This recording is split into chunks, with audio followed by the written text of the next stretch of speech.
அனைவருக்கும் வணக்கம். நம்மளுடைய தமிழ் கமெண்ட்ஸ் பாக்ஸ் சேனலில் எக்ஸ் தளத்தில் வர்ற செய்திகளையும் அதுக்கு மக்கள் கொடுக்குற கமெண்ட்களையும் பார்த்துட்ருக்கோம். சமீபத்தில் சன் நியூஸ் ஒரு செய்தியை பதிவிட்டிருந்தாங்க. தமிழ்நாட்டில் திமுக தலைமையிலான இந்தியா கூட்டணி 39 இடங்களையும் கைப்பற்றும் என இந்தியா டுடே சி ஓட்டர் கருத்து கணிப்பில் தகவல் அப்படிங்கிற செய்தியை சன் நியூஸ் பதிவிட்டிருந்தாங்க. ஒரு அளவுக்கு மேலே இதற்கு மக்கள்கிட்ட இருந்து ஆதரவாகவும் எதிர்ப்பாகவும் நிறைய கமெண்ட்கள் வந்தது. அதில் சிறந்த கமெண்ட்களும் நாங்கள் உங்களுக்காக கொடுக்குறோம். எவ்வளவு கூட்டம்!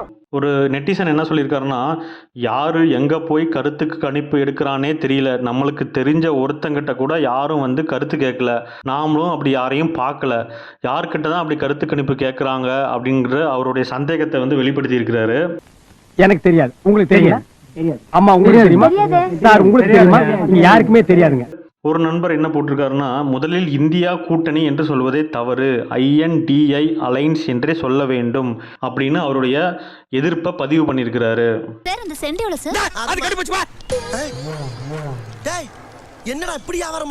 ஒரு நெட்டிசன் என்ன சொல்லியிருக்காரு அப்படின்னா, அதே கருத்து கணிப்பில் கடைசியில் மோடி தான் மீண்டும் பிரதமர் ஆவார்னு சொல்லுவான். இப்போ ஃபயர் விட்டுட்டு இருக்கிற ஊபிஸ் எல்லாம் கருத்து திணிப்பு, EVM சதி, கோடி மீடியா அப்படின்னு குதிப்பானுங்க பாருங்க அப்படின்னு சொல்லிட்டு உடன்பிறப்புகள் இதுக்கு எதிர்ப்பு தெரிவிக்கிறத பற்றி பதிவு பண்ணியிருக்கிறாரு.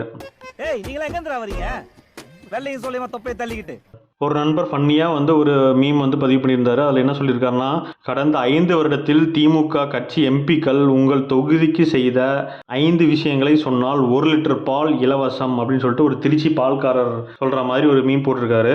யார் அந்த திருச்சி பால்காரர் அப்படிங்கிறது தெரியல. தோத்துக்கிட்டே இருக்கீடா. ஒரு நெட்டிசன் என்ன போட்டிருக்காருன்னா, கருத்து கணிப்பற்று நடைபெற்ற இடங்கள் என்னவா இருக்கும் அப்படின்னு சொல்லிட்டு போட்டிருக்காரு. அண்ணா அறிவாலய வளாகம் மற்றும் சத்யபூர்த்தி பவன் என்று அறிக அப்படின்னு சொல்லியிருக்காரு. அதாவது இந்த கருத்து கணிப்பே திமுகவோட ஆஃபீஸ்லேயும் காங்கிரஸோட ஆஃபீஸ்லேயும் மட்டும்தான் நடந்திருக்கும் அப்படின்னு சொல்லிட்டு ஃபன்னியாக இந்த கமெண்ட் போட்டிருக்கிறாரு.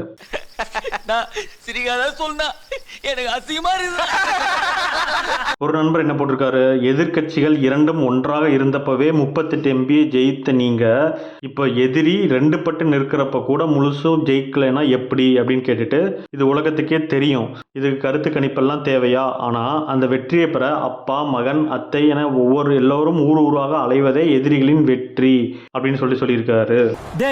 என்னடா மூஞ்சி இது, இதெல்லாம் வியாபாரம் ஆகாது. ஸோ இந்த கருத்து கணிப்பு இந்தியா டுடே மற்றும் சி ஓட்டர்ஸ் கருத்து கணிப்பு பற்றி உங்களுடைய கமெண்ட் என்ன அப்படிங்கிறத நம்ம வீடியோக்கு கீழே பதிவு பண்ணுங்க.